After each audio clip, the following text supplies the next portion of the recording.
Okay, here we are at excerpt number 4 for the 2019 GMEA All-State Middle School Orchestra excerpts. The only thing I have about this tune is the middle section starts at measure 42. I don't know if those eighth notes should be on the string or off the string. So I'm going to do kind of a Marseillaise-ish stroke. I'm going to go in between. Some of you may decide to do it détaché. Some of you may decide to do it off the string. I would be okay with any of that. With the tempo, it suggests to me that we should either be off the string or at least some sort of marcato, a Marseillaise stroke. So that's how I'm going to play it.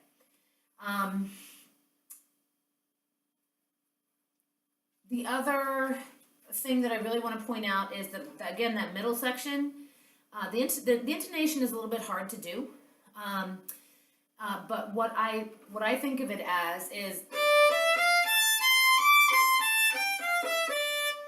all right, those are the notes.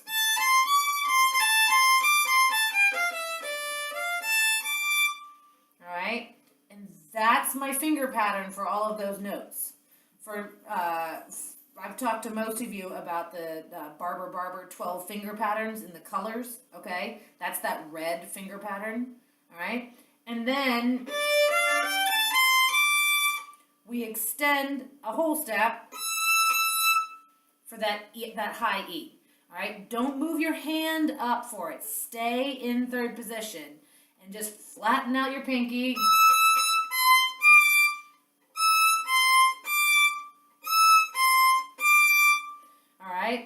E, D, E, D. But you notice that my C natural, my third finger stays put no matter what. It's tough to get in tune. I have a hard time getting it right in tune. So if you know what to do, what your finger pattern is, and that you're just extending, that's going to help you a lot. That's my husband texting me. Okay, so first, in tempo.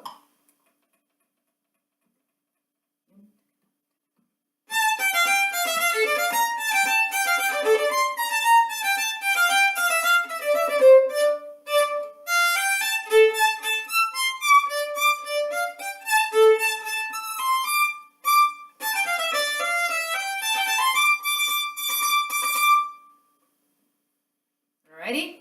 You notice a good bit of bow. Really dig in there and get some good sound. Starts mezzo forte. Maybe I could have started a little bit softer so you could hear the crescendo, but I want it to be still exciting and have a good sound. If you don't use big bows, you sound boring. So use big bows. That's my biggest thing. Always use more bow. Use more bow. Don't be afraid to do it, okay?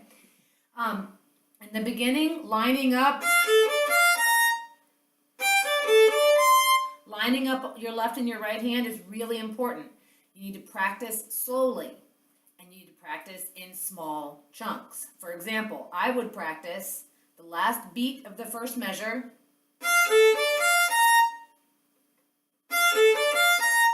a bunch of times, like 30, 40, whatever times, until you can really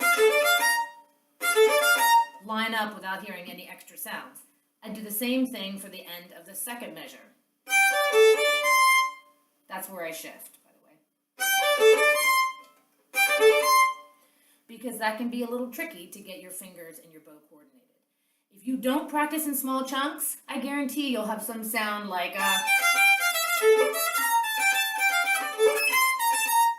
yeah, that's what you're going to sound like, probably. So practice in small chunks. You've all heard me say that. All right, now to do it a little slower.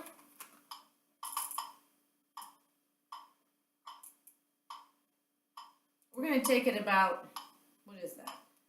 66, something like that.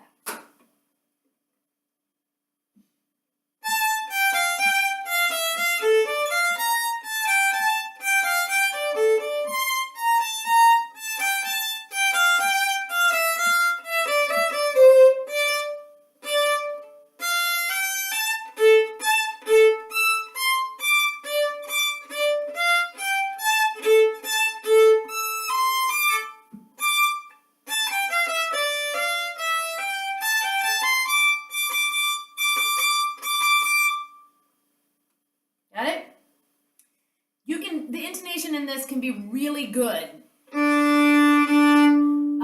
because it's D minor, all right?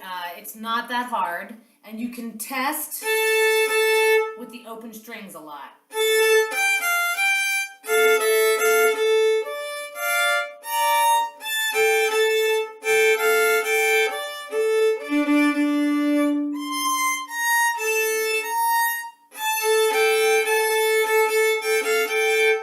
All right? There should be no excuse that your intonation isn't really, really solid. Okay, that's excerpt number 4.